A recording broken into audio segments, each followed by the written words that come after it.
तर लक्ष द्याल तर तुम्हाला काही शिकता येईल.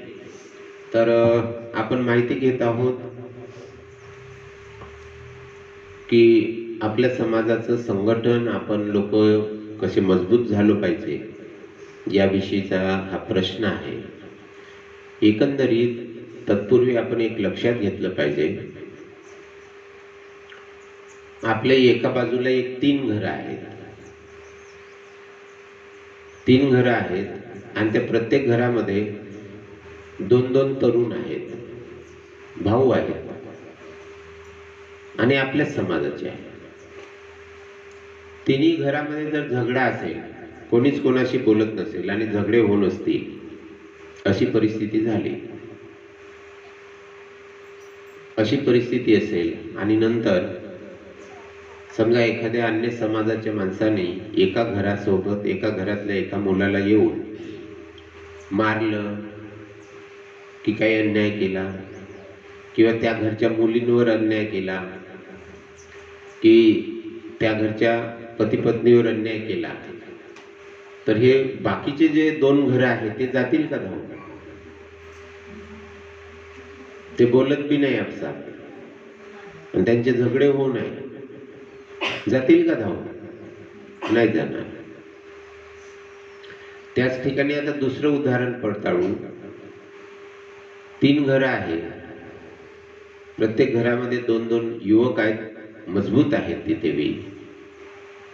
पण एका घरावर आणि ते सर्व मिळून आहेत, त्यांचं एकमेकांशी खूप चांगलं नातं आहे. नातं म्हणजे मित्रत्वाचं नातं आहे. त्यांच्यामध्ये असे संबंध आहेत की कोणावरही काही अडचण आली तर एकमेकाला धावून मदत करतात आणि सर्व मिळून कोणतंही काम करतात तिन्ही परिवार.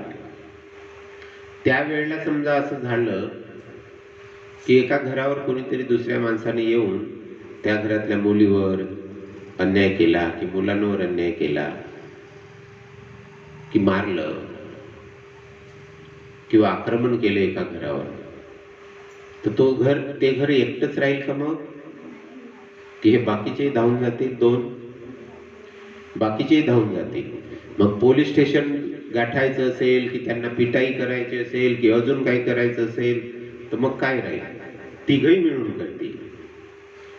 तर आता एकट्याची ताकद नाही आहे ती ताकद 3 लोकांची बनली आणि ते मजबूत झाले. आणि गावांमध्ये तुम्ही जर पाहिलं, आमच्या गावात होतं असं, एक परिवार होता पंचभाई म्हणून आणि त्याच्यामधला शेवटचा 8 भाऊ होते ते आणि शेवटचा भाऊ माझ्यासोबत शिकायचा. 8चे 8 भाऊ एकदम तरुण. पुऱ्या गावामध्ये त्यांच्या वाटी कोणीच जात नव्हतं, कारण 8ही तुटून पडायचे नेहमीच आणि एवढी जिवलग सर्व एकमेकांच्या प्रती प्रेम होतं, ते तुटूनच पडायचे. तर संघटन राहिलं तर ही ताकद राहते की नाही? तर म्हणण्याचा उद्देश, परमपूज्य डॉक्टर बाबासाहेब आंबेडकरांनी आपल्याला सर्वात मोठं हे दिलं होतं की तुम्ही संघटित राहा. संघटन हे खूप मोठं आहे. पण कुठेही जर तुम्ही तपासलं तर तुम्हाला दिसून येईल, तुमचं छोटंसं गाव असेल तरी तुम्ही मिळून नाही आहे का? मिळून सारे नाही मिळून आहे. आणि मिळून राहण्यासाठी काय आवश्यक आहे? मिळून का नाही आहे? कोणाचंच कोणासोबत पटत नाही आहे चांगल्याने. ते सोडा, म्हणजे एकमेक हा परिवार त्या परिवाराशी मिळून नाही, तो परिवार त्या परिवाराशी मिळून नाही, हे तर आहेच. पण एका घरात तरी मिळून आहात का? पती पत्नी बी बिचारे लग्न झाले तेव्हापासून झगडतच आहेत. असे हाल आहेत आपले. ना पतीचं पत्नीसोबत पटत, ना पत्नीचं पतीसोबत पटत, ना सासूचं सुनेसोबत पटत, ना सुनेचं सासूसोबत पटत, ना माता पितांचं मुलांसोबत पटत, ना मुलांचं माता पितांसोबत पटत. असं जर असेल तर ते घर एकत्रित आहे का? जेव्हा आपण आपल्याच घरात एकत्रित नाही बनत तर दुसऱ्याचे घर जोडू शकतो का आपण? म्हणून सर्वप्रथम आपल्याला आपल्या घराला बनवावं लागतं. उपाय कसा असं विचारलं ना आपण, संघटित राहण्याचा उपाय काय आहे, कसा अवलंब करावा संघटित राहण्याचा? तर त्याच्यासाठी आवश्यक आहे की जसं या समाजाला इथल्या आपल्या पद्मापूरवासीय उपासक उपासिकांना जर जोडायचं आहे तर प्रत्येक परिवाराने ठरवलं पाहिजे की एक महिन्यातून एक तरी दिवस किंवा आठवड्यातून एक तरी दिवस आम्ही एकत्र बसू. सारे आपापल्या कामानेच धावत आहे, एकत्र कधीच बसत नसतील तर शक्य आहे संघटन होणे? नाही शक्य. त्याचबरोबर घरामध्ये सुद्धा पती आहे, पत्नी आहे, मुलं आहे, सासू सुना आहे, सासू सासरे आहेत. समजा हे लोकही कधीच एकत्र बसत नसतील आणि एकत्र बसून चर्चा करत नसतील तर याचे विचार त्याला माहित नाही होत, त्याचे विचार त्याला माहित नाही होत. आणि जेव्हा समस्या झाल्या, पोरीनी काही चुकीचं केलं तेव्हा मग मायबाप चिंतित होतात, पोरांनी काही चुकीचं केलं तर मायबाप चिंतित होतात. पण असं कंटिन्यू घरामध्ये कोण धार्मिक पद्धतीने धम्माचा विचार करून कधी एकत्रित बसत नाही. म्हणून तुम्हा लोकांना भगवान बुद्धांनी काय म्हटलेलं आहे, बाबासाहेबांनी तेच म्हटलेलं आहे की आपल्या घरामध्ये एक वेळ तुम्ही निश्चित करा. घरातले सारे लोक जेवायच्या अगोदर खूप झालं तर 5 ते 10 मिनिट लागेल, एवढा वेळ सर्वांजवळच आहे. एकत्रित आपल्या घरी बसा आणि तेवढा वेळ त्रिसरण पंसील घ्या सर्व मिळून, अलग अलग नाही. तो आला अलगून करून गेला, तो आला अलगून करून गेला असं नाही. घरात एक नियम बनवलाच पाहिजे की दररोज सायंकाळी ठरवा की सकाळी ठरवा की आपण इतक्या वाजता बसून घरातले सारे लोक त्रिसरण पंसील घेऊ. आणि त्रिसरण पंसील घेतल्यानंतर मग जेवायला बसा. समजा दैनंदिन असं चालवता चालवता महिन्यातून 1 तासाचा वेळ काढा. घरातले सारे लोक 1 तासासाठी बसलेच पाहिजे. समजा घरामध्ये घराचं उद्घाटन आहे, घरामध्ये वाढदिवस आहे, घरात अन्य कार्यक्रम असेल तर आपण सारे एकत्रित होतो. तर या व्यतिरिक्त 1 महिन्यातून तारीख ठरवा की दिवस ठरवा सर्वानुमते आणि 1 दिवस आपण बसलो पाहिजे. 1 तास सारे 1 तास बसण्याचा निर्णय घ्या. सारे 1 तास बसा, त्रिसरण पंसील घ्या पहिले आणि बाबासाहेबांच्या ग्रंथाचे किंवा अन्य कोणत्या महत्वाचा ग्रंथ असेल त्याचा 1-2 पाठ वाचा आणि नंतर घरात काय समस्या आहे त्याच्यावर चर्चा करून घ्या. घरामध्ये म्हणजे घरातले सारे सदस्य बसून आणि त्यानंतर त्या समस्यातून निघण्यासाठी काय उपाय केला पाहिजे सर्वांचे मतं घ्या. आपल्या घरातला लहानसा मुलगा जरी असेल त्यालाही बसवा. त्यालाही वाटलं पाहिजे की या घरात जे काही होतं तेव्हा या घरात मध्ये होणाऱ्या प्रत्येक कार्यामध्ये मला बसावं लागतं, म्हणजेच माझं या घरात महत्व आहे. काही प्रॉब्लेम झाला तर माझी जबाबदारी आहे, हे त्याला लहानपणापासून बोध येतो. आपण काय म्हणतो, घरात एखादी समस्या झाली, लहानचं पोरगं असेल तर काय म्हणतो, ए तू उठ, तुझं काम नाही, तू तिकडे बस, आता तुला समजत नाही. त्याला समजो नाही समजो बसवा सोबत आणि त्यानंतर त्याच्यासोबत त्याच्या पुढे ह्या चर्चा करा की आपल्या घरात अशा समस्या आहे, याच्यातून निघायचं आहे. आणि त्यानंतर त्याच्यावर प्रत्येकाचे उपाय मागवा. त्यानंतर प्रत्येकाची जबाबदारी द्या की नंतर आपल्या घरामध्ये आपल्याला पुढे चालून काय करायचं आहे. जसं समजा तुमचं छोटंसं घर असेल, मोठं करायचं असेल तर घरातल्या प्रत्येक सदस्यांनी बसलं पाहिजे की आपल्याला घर बनवायचं आहे. आपली एवढ्या घरात पूर्ण व्यवहार पूर्ण होत नाही, बरोबर नाही एवढंसं घर आपण बनवू. तर घरातल्या प्रत्येक सदस्याला वाटलं पाहिजे की इथे माझी जबाबदारी आहे. आणि त्यामुळे काय, आपल्या घरातला प्रत्येक सदस्य एकमेकांच्या मनाशी जुळतो, लहानपणापासून जुळतो. अन्यथा माहित आहे तुमचे मुलं काय विचार करतात, तुम्हाला चांगल्याने सांगतो. घर बांधायचं आहे, बनवत बसेल मायबाप. घरात काही प्रॉब्लेम आहे, पाहत बसेल मायबाप. आणि पोरगी आणि पोरग काय करते, बाकीच्या मजात आहे, मोबाईल मध्ये व्यस्त आहे, बाकी गोष्टीमध्ये मस्त. तुम्ही करत बसा, आम्ही आमच्या मस्तीत आहोत. मग लहानपणापासून असा आपण वाव दिला, समज दिली नाही लेकरांना, त्याच्यामुळे हे प्रॉब्लेम आहे. म्हणून लहानपणापासून हे मोठ्या मोठ्या भिक्षूंचं म्हणणं आहे बरं, की ज्या घरामध्ये दररोज त्रिसरण पंसील घरातील सर्व सदस्य मिळून जर घेत असतील, एक कोणतंही असं घर, तर बुद्ध रक्षिता भंतेजी नेहमी उपासक उपासिकांना ही गोष्ट सांगायचे की जर तुमच्या घरात एवढी कुवत बनली की घराचे सारे लोक एकत्रित बसून त्रिसरण पंसील घेतात, तर तुम्हाला सांगतो बुद्ध रक्षिता भंतेजी म्हणतात की त्या घरातील प्रत्येक सदस्यांच्या ज्याही इच्छा असेल त्या पूर्ण झाल्याशिवाय तुम्हाला दिसणार, पूर्णच होतील, पूर्ण झाल्याशिवाय राहणार नाही. सर्वच गोष्टीमध्ये त्यांचा विकास होतो. का? कारण तिथे आपण म्हणतो शक्ती अलग अलग असेल तर त्याचे परिणाम येत नाही, त्याची ताकद बनत नाही.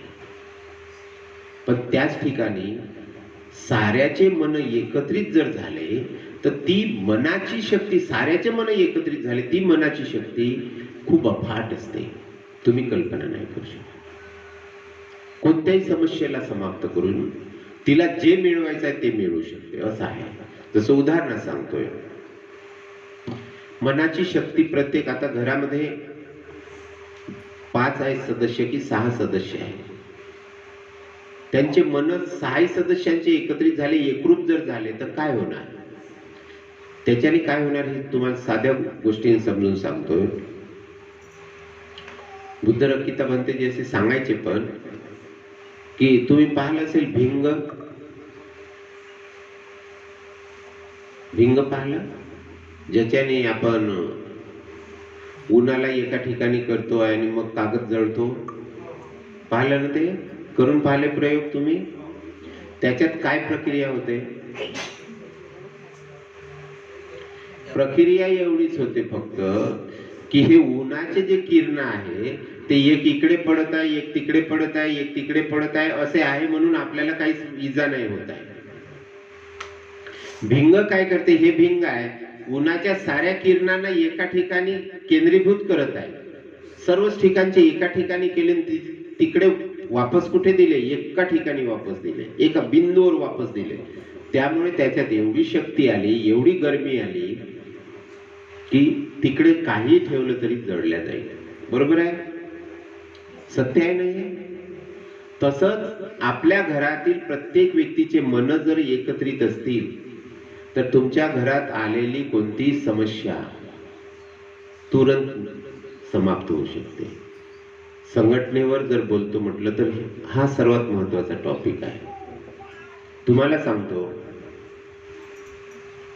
जर तुमचं घर एकत्रित असेल तर याच्यापेक्षा मोठी शक्ती तुमच्या घरात नाही.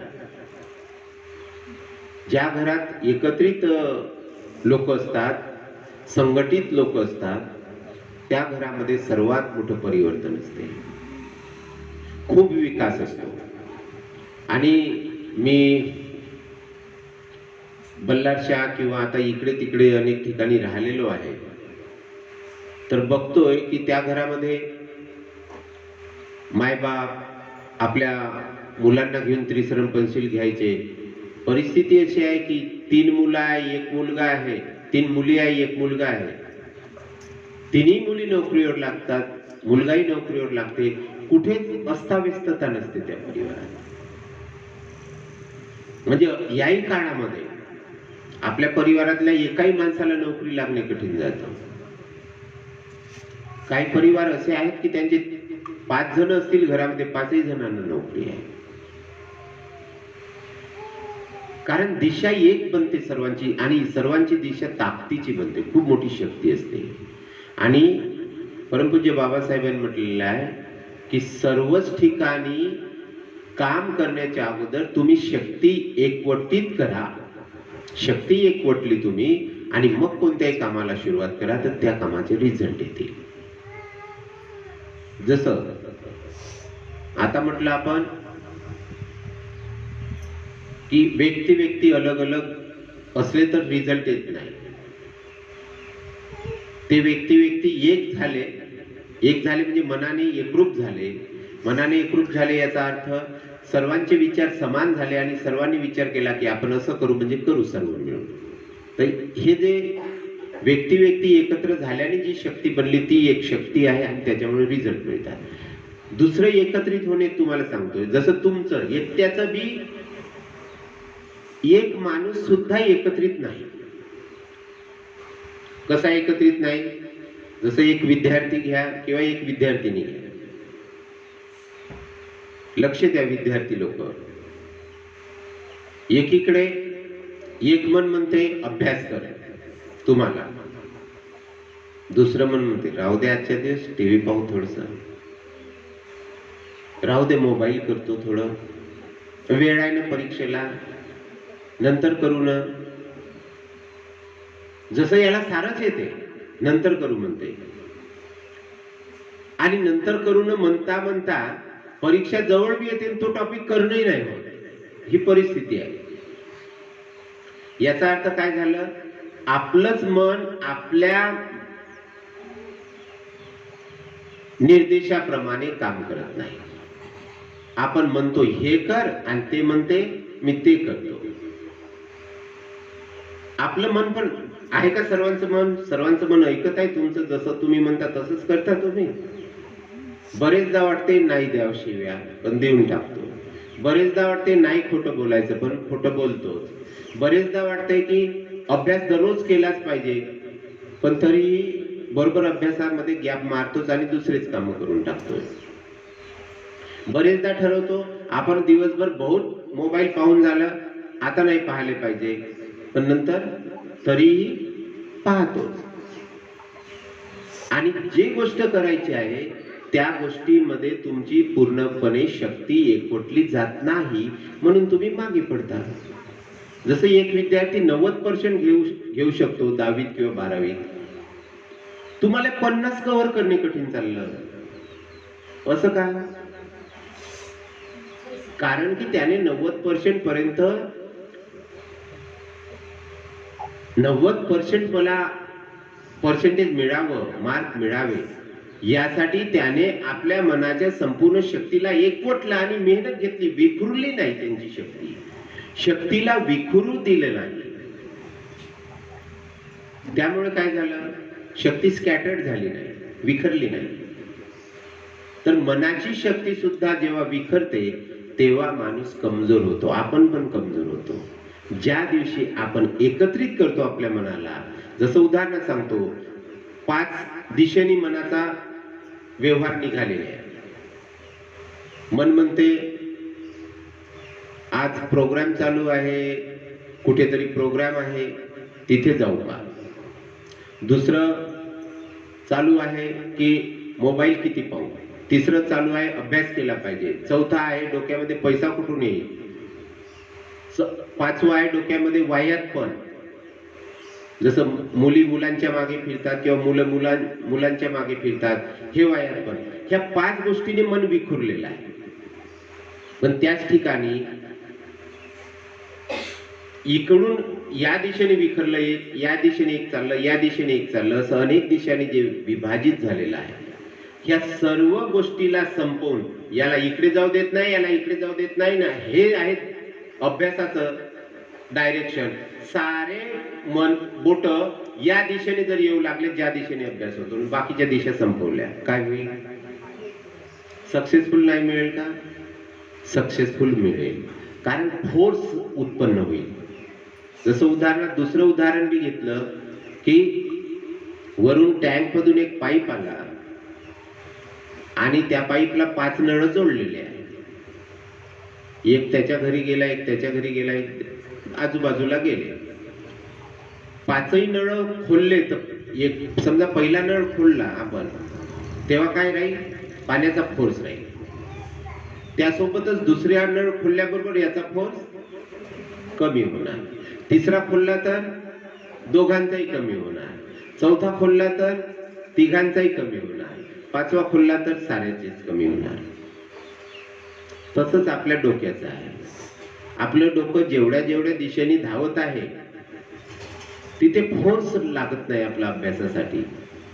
कारण आपलं डोकं विखुरलेलं आहे, अनेक दिशांनी प्रवाहित आहे, अनेक दिशांनी धावत आहे ते. त्यामुळे आपण स्वतः विखुरलेले आहोत. बुद्धाने हे शिकवलं, जर तुम्ही तुमची धाव जे अनेक दिशांनी सुरू आहे ते बंद करून तुम्ही एकाच दिशेने धाव सुरू केली, सक्सेस होणार की नाही होणार? म्हणून जे मुलं मॅक्झिमम पर्सेंटेज मिळवतात किंवा हुशार असतात, हुशार होण्याचं कारण मात्र हेच कारण आहे की आपल्या डोक्याची एनर्जी जी 5 नळांमध्ये विभाजित होत आहे किंवा 10 नळांमध्ये विभाजित होत आहे, ते सर्व बंद करून आपण एकाच ठिकाणी केंद्रित केली. मग सक्सेसफुल नाही मिळणार. तेव्हा आपण सक्सेस होत असतो. म्हणजे एक माणूसही जेव्हा अनेक दिशांनी विखुरल्या जात असतो म्हणजे तो संघटित नसतो. एक माणसाला बी संघटन करावं लागते स्वतःच्या मनाचं. तर जेव्हा एक माणूस सुद्धा अनेक दिशांनी असंघटित असतो, तो सुद्धा आपला विकास करू शकत नाही. आणि म्हणून बुद्धाने काय म्हटलं? समाधी. बुद्धाची समाधी लोकांना समजलीच नाही. बाबासाहेबांनी जेव्हा म्हटलं की असे बसून नुसती समाधी होत नाही, तर बाबासाहेबांच्या मते ते म्हणणं होतं की तुमचं मन जर 5 दिशांनी विखुरल्या जात असेल, चालती बोलती बी समाधी झाली पाहिजे. आणि चालती बोलती समाधी म्हणजे हे की तुमचा अभ्यास तुम्ही ठरवलं पाहिजे की माझा हे 4 वर्ष की माझे 5 वर्ष मला या दिशेने माझ्या मनाला जाऊच द्यायचं नाही. तुमचं मन त्या दिशेने गेलं नाही पाहिजे, चुकीच्या दिशेने. आणि तुम्ही योग्य दिशेवर तुमच्या मनाला ठेवलं, संकल्प ठेवला, तसं काही झालं तरी तुम्ही त्या दिशेने जाऊ देत नाही. ते पळेल पुन्हा पुन्हा. पळते या नाही पळत? पळेल. तुम्ही नाही म्हणता तसं नाही करणार ते. तुम्ही नाही म्हणता नेमकं तीच गोष्ट करायला धावेल ते. तुमचंच मन तुमच्या विरोधात आहे. तुमचंच मन तुमच्या विरोधात आहे या नाही आहे? आहे की नाही आहे? आहे. ही परिस्थिती आहे. म्हातारे झाले तरी बी वाटते की खोटं नाही बोला, पण म्हातारे झाल्यावर बी काही म्हातारे सत्तेच बोलतात असं आहे? पण तरी खोटं बोलतात. याचा अर्थ आपलं मन सुद्धा आपल्या विरोधात काम करते. म्हणजे आपण द्वंद्वात्मक स्थितीमध्ये आहोत. आपण स्वतःशी लढत आहोत एक प्रकारे. आणि म्हणून आपलं आंतरिक लढाई, आपला आंतरिक विरोध, एकमेकाच्या विरोधात दोन्ही कामं चालू आहे. एक म्हणते अभ्यास कर यार, तू अभ्यास नहीं करेगा तो कुछ नहीं होने वाला तेरा, कैसे आगे का जीवन जिएगा, बड़ा मुश्किल होगा तुझे जीवन जीना. हे समजाया एक मन में. दुसरा मन म्हणतात करेंगे बाद में, देखते. एका वेळेला हे म्हणालं, दुसऱ्याच वेळेला अभ्यास करण्याची वेळ आली की तिसरीकडे पळून राहिलं. अशा परिस्थिती आहे सर्वच लोकांची आहे, मॅक्झिमम म्हटल्यापेक्षा. पण जे सक्सेसफुल लोक आहेत त्यांच्या परिस्थिती अशा नसतात. हे आपण समजलं पाहिजे. म्हणून तुमच्या ऍक्टिव्हिटीजला फोर्सफुली कंप्लीट करण्यासाठी तुमच्या मनाची एनर्जी जे अनेक दिशांनी प्रवाहित होत आहे त्या एनर्जीला एकवटणे हे तुमचं संघटन आहे. म्हणजे पहिले तर आपल्या स्वतःला संघटित व्हावं लागेल. बरोबर आहे? जसं इवन असं पण आज बी आहे की अनेक मुलं UPSC वगैरे करायला जातात. त्यांची बी जेव्हा अशी कंडिशन होते द्वंद्वात्मक, ते पण सक्सेसफुल होत नाही.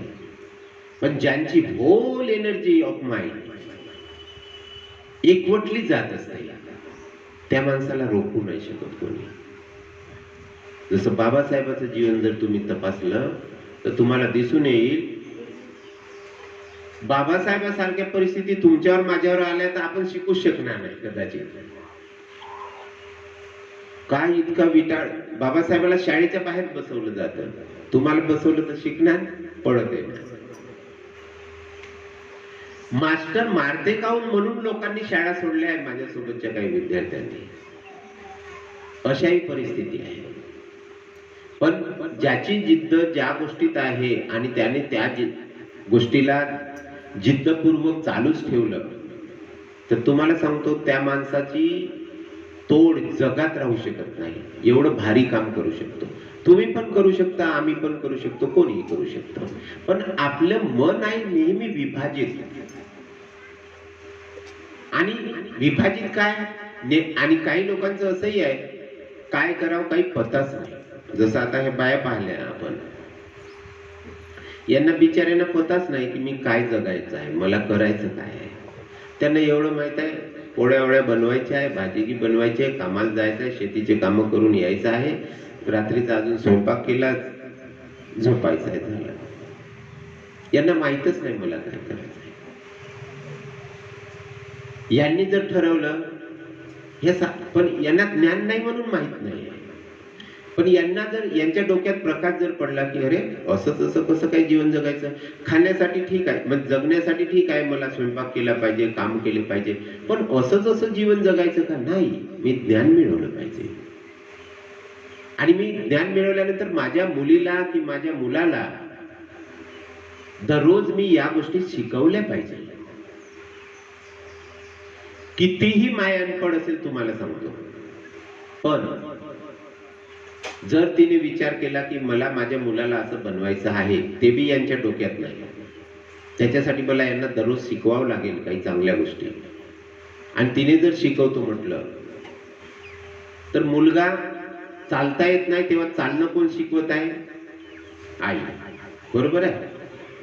त्याला बोलायचं शिकवलं कोण? आई.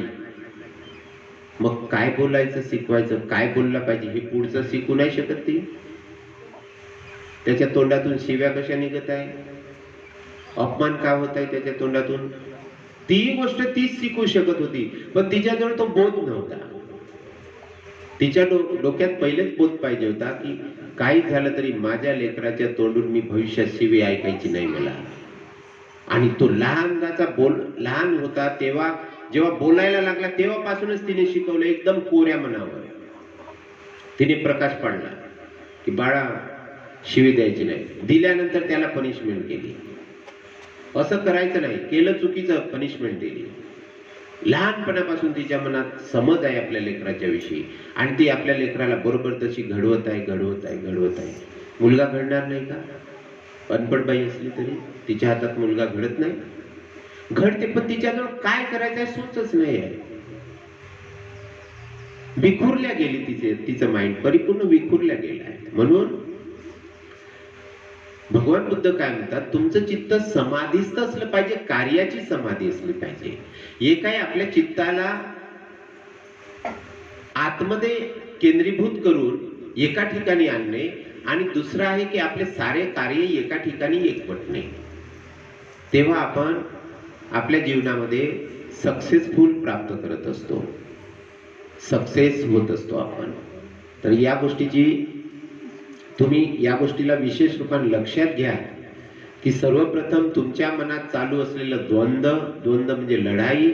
एक मन म्हणते असं करावं, दुसरं मन म्हणते नाही असं नाही करू, तसं करू. आणि तुम्हाला अनेक ज्या गोष्टीत नाही जायला पाहिजे, ज्या गोष्टी चुकीच्या आहे, त्या गोष्टीमध्ये अनेक विद्यार्थ्यांची अशी परिस्थिती आहे, विद्यार्थिनीची अशी परिस्थिती आहे, त्या गोष्टीमध्ये त्यांचं मन ओढल्या जात आहे आणि त्या तिकडे आकर्षित होऊन तिकडेच धावपळ करतात. त्या दिशेनेच त्यांच्या ऍक्टिव्हिटीज आहे. ज्या दिशेने त्यांच्या ऍक्टिव्हिटीज व्हायला पाहिजे, ज्या दिशेने त्यांनी आपली एनर्जी डायव्हर्ट करायला पाहिजे, त्या दिशेने त्या करतच नाही. मग सक्सेसफुल होतील का? सरळ नाही आहे का उपाय हा? म्हणून जे लोक स्वतः आतमध्ये असंघटित आहे ते बी प्रगती नाही करू शकत, आणि जो समाज जो परिवार तो असंघटित आहे तो बी प्रगती नाही करू शकत, आणि जो समाज असंघटित आहे, एक दुसरीकडे धावते, एक तिसरीकडे धावते, कोणाचेच विचार कोणाशी मिळत नाही, तो समाज बी संघटित नाही राहू शकत. म्हणजे एकरूपता, विचाराची एकरूपता हे तुमच्या संघटनेचा आधार आहे. आणि एकमेकांच्या विषयी आदर सत्काराची भाव, एकमेकांच्या विषयीचा कल्याणाचा भाव हे तुमच्या संघटनाचा आधार आहे. आणि म्हणूनच आज बाबासाहेबांनी बघा आपल्या समाजाला संघटित करण्यासाठी काय काय उपाय केले, अनेक प्रकाराने उपाय केले बाबासाहेबांनी. शेवटी बाबासाहेब इलेक्शन मध्ये उभे राहिले. हा आपला समाज म्हणजे काही ठिकाणी याला हलकट बी म्हटलं तर कमी आहे. बदमाश समाज आहे, नासमज समाज आहे. कसा हा समाज आहे. बाबासाहेब इलेक्शनला उभे राहिले तर बाबासाहेबांच्या विरोधात आपल्याच लोकांनी इलेक्शन लढले, बाबासाहेब पडले. भंडाऱ्यावर पडले की नाही बाबासाहेब, माहित आहे तुम्हाला. आणि पश्चिम बेंगॉल मधून बाबासाहेब नमोशूद्राज लोकांनी बाबासाहेबांना, जे बुद्धिस्ट लोक, बाबासाहेब ही तुमचे महाचतुर होते, त्यांना हे बी माहित होतं की इथे पडेल. पण मला ह्या इतिहास बी बनवायचा आहे की माझेच लोक, आपलेच लोक किती चांगलं करण्याचा प्रयत्न करा तरी असंघटित आहे आणि पाडतील. पण बाबासाहेबांनी पुरा इंडिया जेव्हा स्वतंत्र झाला तेव्हा बाबासाहेबांनी हा पण अभ्यास केला की मी जर भारत देशात निवडून यायचं आहे तर कुठून उभा राहू. दिल्लीत राहणारा माणूस किंवा मुंबईतला राहणारा माणूस भारत देशातून कुठून निवडून येऊ शकतो. पश्चिम बेंगॉलच्या बाबतीत कदाचित तुम्ही पाहिलं नसेल, पश्चिम बेंगॉल ते बी गेले नाही पश्चिम बेंगॉलमध्ये त्यावेळेस, पण तरी अभ्यास करतात की मी कुठून उभा राहील. मॅप बघतात, मग कुठे माझे लोक आहे, मला कोण निवडून, काय बुद्धी असेल हे आपण कल्पना करू शकतो की मॅपवर पाहून निश्चित करतात की मला कुठून निवडून येऊ शकते. म्हणजे किती ध्यान असेल. आणि त्या ठिकाणी जाऊन तिथे फॉर्म भरतात आणि तिथून निवडून येतात. साधी गोष्ट आहे का. तर या गोष्टी आपण समजून घेतल्या पाहिजे की जसे जसे आपण असंघटित राहू नाश होणार आहे. आज परिस्थिती अशी आहे की आपले नेते जरी संघटित असते, आज बाबासाहेबांनी निर्माण केलेली पार्टी त्याच्यामध्ये जवळपास बाबासाहेबांच्या काळामध्ये एकच पार्टी होती. बाबासाहेब मला वाटते 19 खासदार काही बाबासाहेबांचे निवडून जायचे आणि किती आमदार राहायचे. पण आज एकही खासदार नाही जाऊ शकत, एकही आमदार नाही जाऊ शकत निवडून. नाही आहे आपल्या कोणी. का अशी परिस्थिती झाली. जेवढेही नेते होते सर्व नेत्यांनी अलग अलग पार्ट्या बनवल्या. समाज तेवढाच आणि 56 गट झालेत. मग आता लोकांनी कोणाला चांगलं बनायचं. आणि या पद्धतीने समाजाच्या प्रमुख लोकांनी, समाजाच्या नेते लोकांनी संपूर्ण समाजाचं विभाजन केलं आणि या पद्धतीने आपण अधिक कमजोर झालो आणि या कमजोरीचा फायदा मनुवाद्यांनी उचलला. खूप मोठं नुकसान होत आहे. आज तुमचं संघटन असतं तर रिझर्वेशन समाप्त झालं नसतं. बरोबर आहे. प्रत्येक क्षेत्रामध्ये तुम्हाला अजून आता बाबासाहेबाच्या भरोश्यावर लक्ष द्या. इकडे बाबासाहेबाच्या भरोश्यावर तुम्ही शाळा शिकले, तुम्ही आता PhD करतो म्हणाल तर 30-40 रुपये महिना मिळते तुम्हाला. ही बाबासाहेबांनी व्यवस्था करून दिलेली आहे. पण तुम्ही भविष्यात शिकू शकले नाही पाहिजे यासाठी आज आपण संघटित नसल्यामुळे असे कायदे बनत आहे की आपण शिकायलाच नको आणि म्हणून शिकण्यासाठीही कोणत्याही पद्धतीचे फायदे सरकारने देऊ नये या पद्धतीचे कायदे बनलेले आहे. आता भविष्यात आपण शिकू शकणार नाही अशी परिस्थिती होईल. वेगवेगळ्या प्रकारचे षड्यंत्र होत आहे. तर याचं कारण असं आहे की आपण कमजोर असणार तेव्हाच आपलं नुकसान होत असते. आणि आपण कमजोर सर्वात केव्हा होतो? जेव्हा आपलं डोकं विभाजित असते तेव्हा, या तर आपला परिवार विभाजित असते तेव्हा, किंवा आपला समाज विभाजित असते तेव्हा. आणि म्हणून आपला समाज विभाजित आहे, असंघटित आहे, याचा अर्थ आपण 100% कमजोर आहे. आपण कोणत्याच गोष्टीला जिंकू शकणार नाही, कोणत्याच गोष्टीमध्ये सफल होऊ शकणार नाही. आणि यासाठी आपल्याला सर्वात मोठी मोहीम किंवा सर्वात मोठी तयारी जर करायची आहे तर एकच तयारी करायला पाहिजे की संघटित होण्यासाठी. संघटित झाल्याशिवाय उपाय नाही. आणि म्हणून ते संघटनाची उपाय, प्रथम जो उपाय करायचा आहे, स्वतःला संघटित करावं लागेल. स्वतःचं मन जे अनेक दिशाने विखुरल्या गेलेलं आहे, त्या विखुरल्या गेलेल्या मनाला संघटित करावं लागेल, एकत्रित करावं लागेल, पहिला काम. दुसरं काम, आपल्या घरातील लोकांना संघटित ठेवण्यासाठी आठवड्यातून एकदा कमीत कमी 1 तासासाठी बसले पाहिजे सारे लोक. आणि पुढच्या आठवड्यात आम्हाला काय कामं करायचे आहे, कसे करायचे आहे, घरच्या सर्वांना कळवलं पाहिजे. आठवड्यातून पर डे कमीत कमी 5 मिनिटासाठी त्रिसरण पेन्सिल घ्यायला एकत्रित बसलो पाहिजे. आणि महिन्यातून समाज पूर्ण विहारामध्ये एकत्रित झाला पाहिजे. आणि भविष्यामध्ये समाजातील प्रमुख लोकांनी पूर्ण समाजाला मार्गदर्शन दिलं पाहिजे की आपण या पद्धतीने एकत्रित राहायचं आहे. आणि आपला एजेंडा एकच असला पाहिजे की आपण एकत्रित कसे होऊ. हे लढायचं आहे, इलेक्शन लढायचं आहे, ग्रामपंचायत लढवायची आहे, ते लढवायचं आहे, हा एजेंडा नाही. एकत्रित कसे राहू, फक्त हा विचार. तुम्ही एकत्रित झाले की सर्वच प्रकारचे जीत तुमच्या झोलीमध्ये आल्याशिवाय राहणार नाही. आणि म्हणून संघटनेचं सर्वात मोठं बळ आहे. जसं आता मी तुमच्यावर बोलतोय, पण आमच्या मध्येही तीच परिस्थिती आहे. कारण भिक्षू कुठून आले? कुठून आले? ब्राह्मणातून तर आले नाही, इथूनच आले. आणि यांचे संस्कार कसे आहेत? भिक्षूंचे. तुमचे जसे भिक्षूंचे. तुमचे भिक्षू तुमच्यापेक्षा जास्त काय राहणार आहे? तुमचे खुसकट विचार तर यांचे बी खुसकट विचार. आणि म्हणून आमच्या संघात बी अशीच परिस्थिती आहे. आणि म्हणून मी प्रामुख्याने आता लक्ष देत आहे थोडंसं. मी पण याच्यामध्येच एंगेज झालेलो आहे सध्या, की भिक्खू संघ कसा एकत्रित होईल. एकत्रित झाल्याशिवाय उपाय नाही.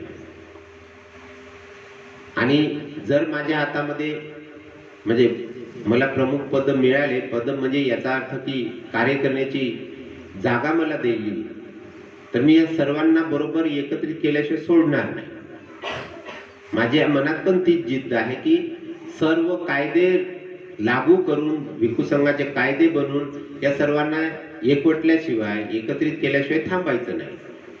तर या पद्धतीचा आता आमच्यावर पण तीच वेळ आलेली आहे. कारण आम्ही असंघटित झाल्यामुळे आम्ही पण कमजोर झालो. म्हणजे असं समजू नका मी तुमच्यावर बोलत होतो ना, आम्ही मोठे समजदार आहोत असं म्हणत होतो, असं नाही. तुमच्यात जशी परिस्थिती आहे तशीच आमच्यात पण आहे. पण याच्यातून निघाल्याशिवाय आता उपाय नाही. आणि म्हणून परमपूज्य बाबासाहेबांनी जे मंत्र दिले, त्या मंत्रापेक्षाही महामंत्र आहे. ज्याने हे मंत्र साधले, ज्याने या मंत्रांना साधलं, त्यांच्यासारखा शक्तिशाली कोणी नाही. कोणते तीन मंत्र आहेत? शिका, नंतर संघटित व्हा. काय शिका? संघटित कसं व्हायचं हे शिका. झगडे नका शिकू. एकमेकांपासून दूर कसं व्हायचं हे नाही शिकायचं आहे. कोणाला कमी कसं दाखवायचं हे नाही शिकायचं आहे. संघटित कसं व्हायचं ते शिकायचं आहे. आणि मग संघटित झाल्यावर संघर्ष येतो. मग त्या संघर्षामध्ये, संघर्ष म्हणजे लढाई. लढाई कशाच्या बाबतीत? अन्यायाच्या विरोधात आम्हाला लढायचं आहे. मग असमतेच्या विरोधात लढायचं आहे. मग या गोष्टीसाठी लढाई तुम्ही केव्हा करू शकता? जेव्हा संघटित आहात. अन्यथा काही लढाईला अर्थ नाही आहे. तुम्ही काही नाही करू शकणार. म्हणून परमपूज्य बाबासाहेबांसारखे महापुरुष जेव्हा त्यांची शक्ती एकवटून काम करतात, त्यांच्या मनाला एकवटून जेव्हा काम करतात, त्यांचं मन जेव्हा एवढं तीक्ष्ण झालेलं असते, एकवटलेलं असते, थोडंही विभाजित नसते आपल्यासारखं, तेव्हा त्या मनामध्ये महानतेचे विचार उत्पन्न होतात, महानतेचे मंत्र उत्पन्न होतात. आणि तसंच बाबासाहेबांचं मन होतं. आणि म्हणून बाबासाहेबांच्या मुखातून किंवा बाबासाहेबांच्या लेखणीतून जे विचार निघाले ते महान कल्याणाचे आहेत. आणि हे विचार काही दुसऱ्या कोणी महापुरुषांनी सांगितले ना म्हणून बाबासाहेबांनी वाचले आणि तुम्हाला सांगत आहे असे विचार आहे का? बाबासाहेबांचे स्वतःचे विचार आहे. बाबासाहेबांनी स्वतः मंत्र शोधलेला आहे, जो साधेल या मंत्राला. म्हणतो ना आपण, पूर्वीच्या काळात होतं असं, त्याने त्या मंत्राला साधलेला आहे म्हणून तो काही बी करू शकते, त्याच्याजवळ मंत्र आहे, तो मोठा भारी माणूस आहे, असं म्हणायचे पूर्वी. तर हे मंत्र त्याच्यापेक्षा बी भारी मंत्र बाबासाहेबांजवळ. तो आपल्या इच्छेनुसार फक्त स्वतःच भलं करू शकला असता कोणी, पण बाबासाहेबांचे मंत्र तर असे आहे, तुमचं बी भलं होते, परिवाराचं बी भलं होते, पुऱ्या समाजाचंही भलं होते. तर अशा पद्धतीने महान गोष्ट ही आहे. म्हणून आता तुम्हाला मग काय करायला पाहिजे? याच्यासाठी मी काय करायला सांगितलं?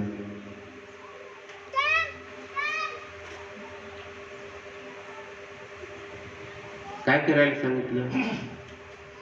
दररोज त्रिसरण पंचशील घेण्याला बसा सांगितलं असं. मग बसाल का? घरातले बसतील सारे? नाही बसले तर पहिले एक जणच बसा, ज्याले वाटते तो बसा. मग बसता बसता नाडी गोडी लावून जो तुमचं ऐकू शकते, मुलगा की मुलगी, त्याला सांगा की हे 5 रुपये घे, तुला याच्यासाठी देईल, त्याच्यासाठी देईल, पण तू बसत जा माझ्यासोबत. असे देताना फालतूच्या वेळेस अनाथपिंडिकांनी असंच काम केलं. त्यांचा मुलगा ऐकत नव्हता, पैसे द्यायचा, आणि त्या मुलाला, लहान मुलगा असा होता अनाथपिंडिकाचा, अनाथपिंडिकांना जर बुद्ध दिसले नाही तर त्याच्याने राहणं होत नव्हतं. एवढा श्रीमंत मनुष्य होता की त्याचं नावच अनाथपिंडक, त्याचं नाव सुदत्त होतं, पण त्याचं नाव अनाथपिंडक यासाठी पडलं की श्रावस्ती शहरामध्ये कोणीही अनाथ मनुष्य असेल ज्याला जेवण भेटलेलं नाही, त्याने असा लंगर खोलला होता आपल्या घरी की ज्याला जेवण नाही त्याने माझ्या घरी यावं, जेवण करून जावं आनंदाने.